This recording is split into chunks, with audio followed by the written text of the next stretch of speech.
it's live on YouTube first. Let's make sure it's working. All right, let's see. Is it working? I don't know. Sometimes the playback stream does not go live when it says it's going to. Time to roast the Cavs. Yeah, Dylan. It's not going to be too roastful. Let's see. All right, it started. Oops. I'm echoing. Okay. Welcome, YouTube. We're in the middle of a playback live stream, but it's about to be halftime, and I said I got lots of Cavs thoughts to go over. We got to talk about the Cavs because things have gotten bad. Things have not been good. They off the heels of a 16-game winning streak, they have now lost 4 in a row. It's tragic. I don't know why the Cavs season ended. A few weeks before everyone else. It's over. We've decided to end things early. But no, we gotta talk about what's going wrong with the Cavs. We gotta talk about why they've been struggling recently. One thing that's important to note, though, the Tristan Thompson net rating, it hasn't flipped on us yet. So we've been using how many Tristan Thompson minutes did the Cavs win by? How much of a blowout was it? So far, it's been positive still. We haven't gotten to the point where the Cavs are losing by so much that Tristan Thompson is playing 4 or 5 minutes. So it's still the Tristan net rating is still positive, which is very good. But here's the thing. The Cavs, they're 0-4 this week. It was a rough week. A lot of late night games that just absolutely suck to watch. We got to talk about what's been going on there. And I think if you're going to do that, you got to start with Donovan Mitchell. Donovan Mitchell, he's the best player on the Cavs still.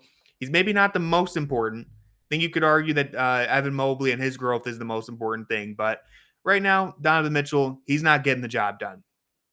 Over his last 5 games, Donovan Mitchell is averaging 17 points on 29% shooting from the floor. That's pretty stinky. I don't think he's reading the floor well right now. He's taking some very difficult shots. I think he's pressing the issue quite a bit. And to me, it looks like Donovan Mitchell is trying to shoot his way out of this slump. And that's understandable. He's the best player on the team. He's the best scorer on the team for sure. But there's a delicate balance to shooting yourself out of a slump, right? Like, I don't think he's striking that balance right now. I think he's pressing a little bit too much. To his credit, after the game against Phoenix last night, he did say he took full accountability for how bad he's been playing. He said, put the blame entirely on me. It's all on me. And I've always appreciated that he has no issue doing that. I think he's a very self-aware player, which that gives me reason to believe that he'll snap out of it. Because he snapped out of these slumps before, right? Like, he's forcing it a little bit. The shot isn't falling. This isn't the first time Donovan Mitchell has had a 4-game stretch where something like this happened. Remember last year, for 9 games after the All-Star break last year, Donovan Mitchell was averaging 16 points on 37% shooting.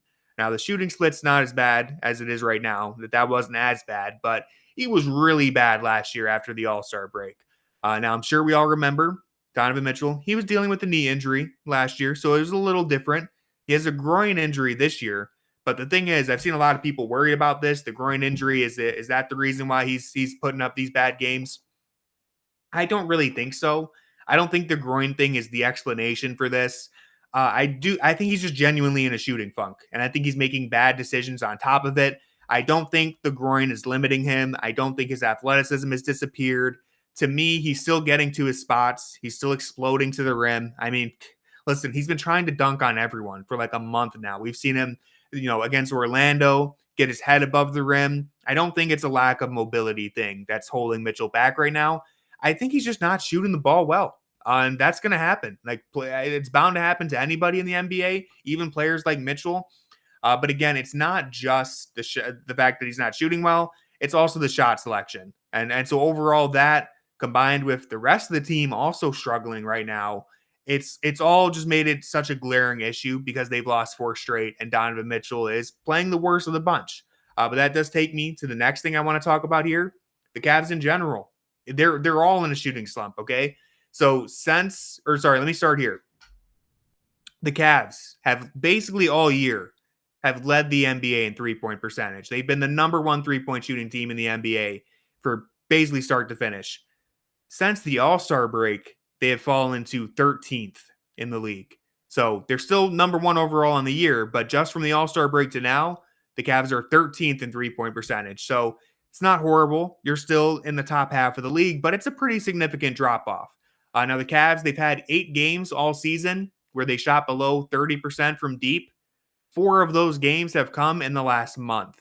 So they've had 4 games below 30% from deep since February 20th. That's half the games, half their worst shooting games they've had all year.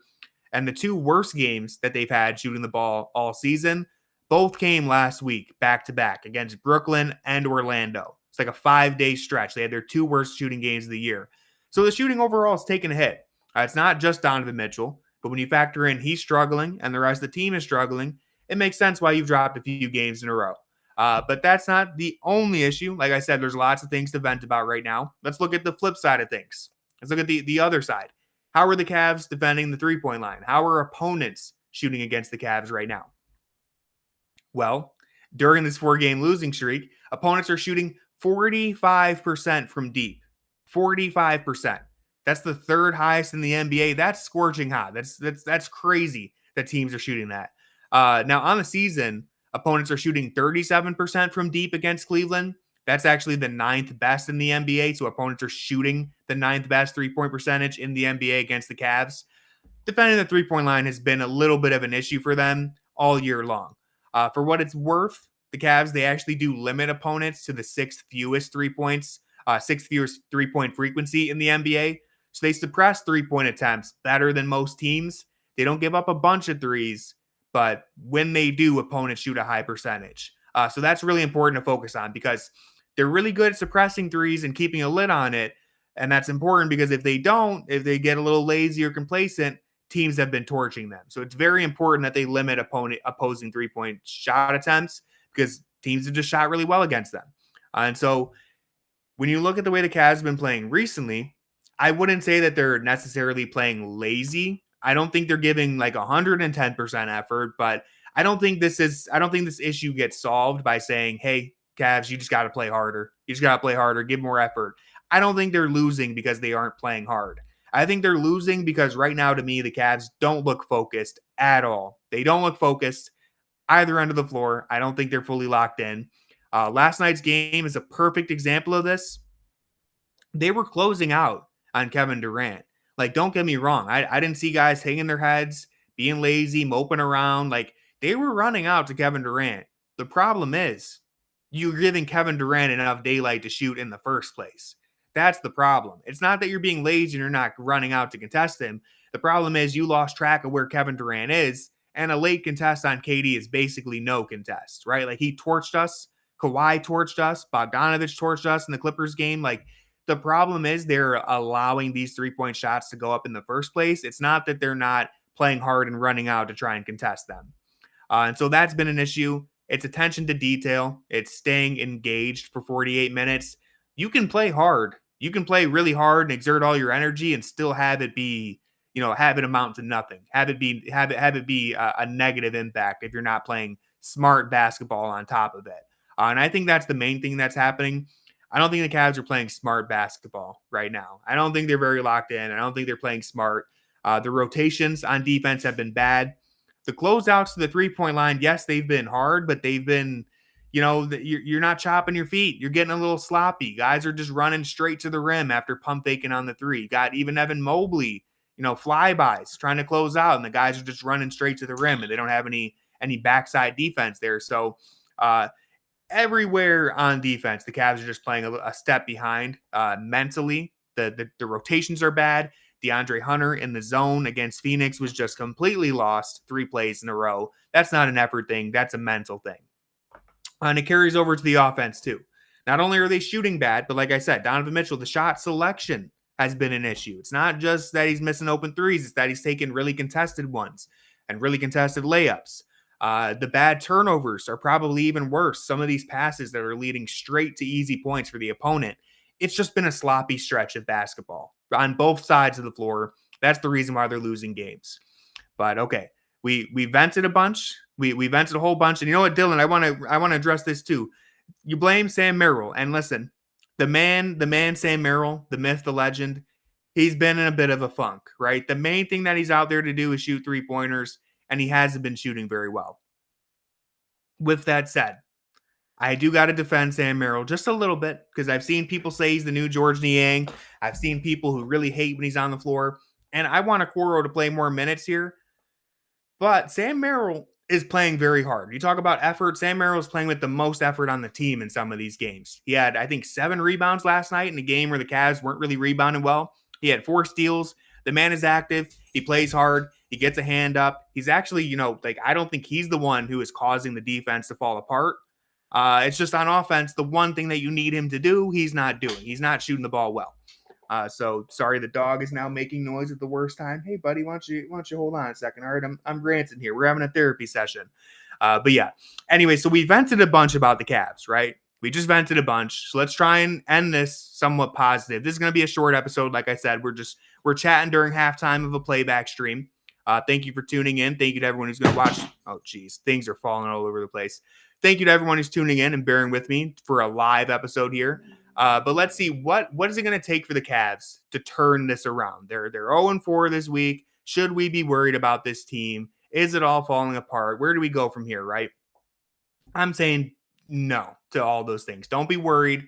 I don't think you should be worried. I don't think, Donovan Mitchell, his 3-point shot hasn't completely abandoned him. The groin is not holding him back. I think he's going to be just fine. I don't think we've seen anything during this week that should change your opinion completely about this team. We have a very big sample size of 60 plus games where the Cavs were beating everyone they played. They were on a 16 game winning streak right before this, guys. So listen, don't take too much into a 4-game losing streak. It happens to everybody. It's very rare that you're going to go the entire year without going through a slump. And I don't think it's a coincidence that this has happened where they've taken their eye off the ball at this point in the year where everyone's kind of just ready to get to the playoffs, right? Like everyone should be ready to just get to the playoffs healthy. I'm looking at the YouTube chat says, why shouldn't we worry about dropping 4 easy games in a row? I don't agree that they're easy. Now, I'm not going to make excuses for them. All 4 of those games were winnable. But what you have to keep in mind, and this is kind of where I was taking this, the Cavs right now, we already have the number 1 seed locked up. I know technically it's not clinched. I know we have, mathematically it's still possible. We're 6 games ahead of Boston. There's 12 games left. We basically have the number 1 seed locked up. The Cavs right now, they've had success in the regular season. They've done all that they really care about in the regular season. This team wants to compete in the playoffs.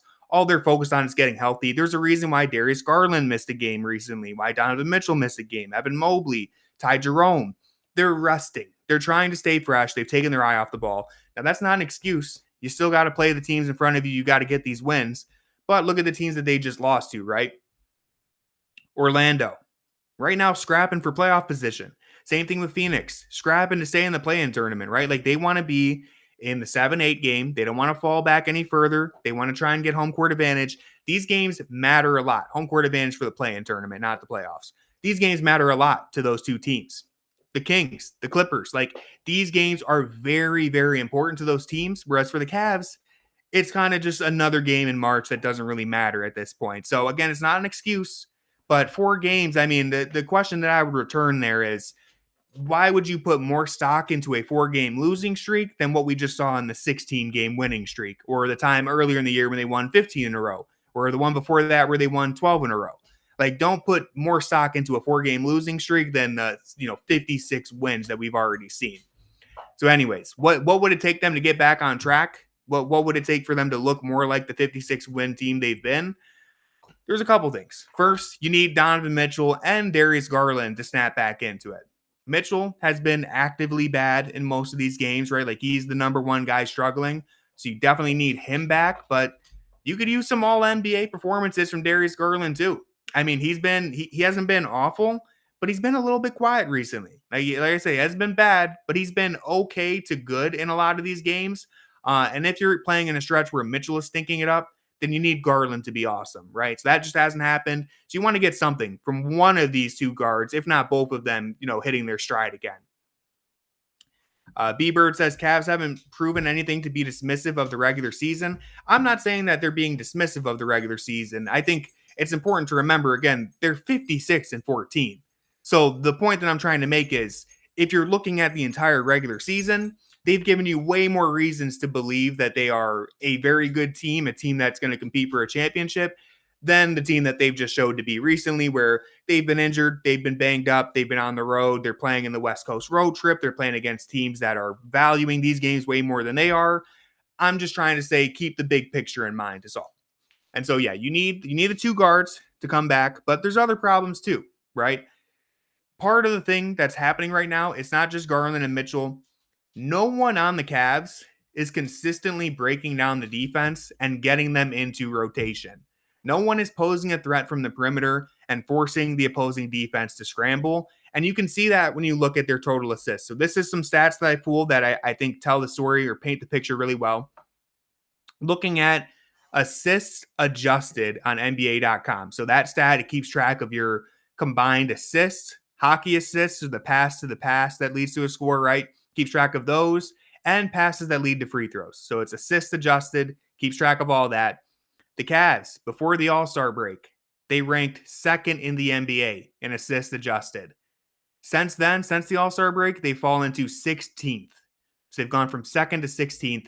The ball isn't moving like it was before. And it's not because guys are being, selfish or Donovan Mitchell's playing hero ball. That plays a little bit into it, but no one is collapsing the defense and generating those plays where you see the ball, swing around the floor and you get an open three. That's not happening. And even if it does happen, the rest of the team, they're not shooting the ball well right now. So not only are you not getting guys who can collapse the defense to begin with, and Garland, Mitchell, and even Ty Jerome, who's had a little bit of a struggle recently, they're just not hitting shots either. So the Cavs, another stat that I pulled, before the All-Star break, they were creating 76 points per game off of their assists. 76 points per game. I think that was second in the NBA. Now they're generating 68 points per game. So it's almost a 10-point difference, and they've fallen from, I think they were like top 3 to now like bottom half of the league. Around the middle of the league, actually, to be fair. So the poor shooting combined with you're not getting any perimeter penetration, you're not playing your best defense, it's all just compounded on itself. So you need the guards to start playing elite basketball again. You need the entire team to be on a string defensively. And you got to hope the opponent three-point shooting regresses a little bit. Because, yeah, like they haven't been playing their best defense, but damn, the Clippers and the Kings and the Suns just shot the lights out. So you got to hope that those things all come together. But that's basically all that I have to yap about. I'll read some of these chats real quick. How do you feel about Mitchell's hero ball tendencies? So I mentioned this a little bit earlier in the pod here. Donovan Mitchell, I think, is trying to shoot his way out of the slump. And I totally get that from the best player on the team and the best scorer on the team. I don't think that there's a delicate balance to it, and I don't think he has quite struck that balance recently. The most recent game was by far the worst example of it. I know people were upset about the end of the Kings game. I thought last 2 minutes of that game, he honestly played really well. I thought the shot selection was fine. But leading up to that, it's some of these pull-up threes, it's some of these contested floaters. I just don't think he's reading the floor very well.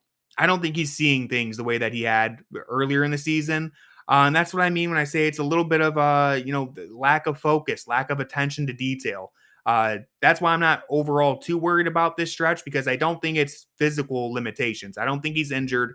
I think he's just making bad decisions, and I trust Donovan Mitchell to make better decisions moving forward. We've seen him work his way out of these slumps before, so I expect it to happen again. Old Kid mentions, how about potential assists? I didn't actually look at that just because I looked at the assists adjusted and the points generated off of assists, but I would assume that those have changed too. I can't pull it up right now because my MacBook, when I'm live, my MacBook it's way too slow. But yeah.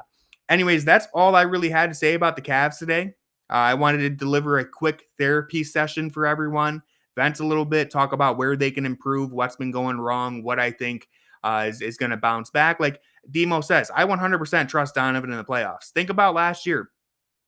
I mean, seriously, think about last year, not just Donovan Mitchell, but the Cavs in general. They sucked in March. Oh my God. The vibes were so bad heading into the first round.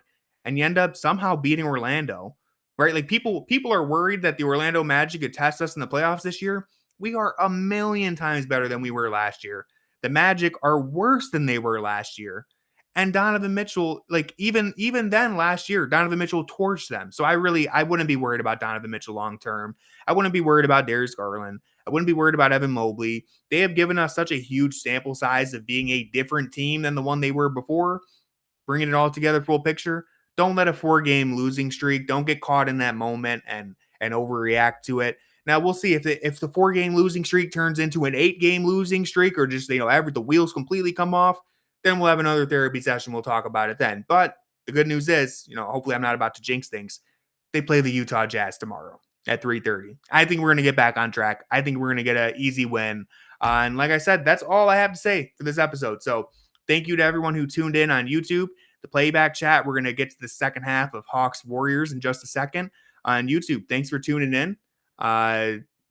Make sure you're subscribed. Drop a like. I had a brain fart right there. Make sure you're subscribed. Drop a like. And I'll see you guys next time. I think me and Jackson will be going live after the Magic game. So make sure you subscribe so you can stay tuned.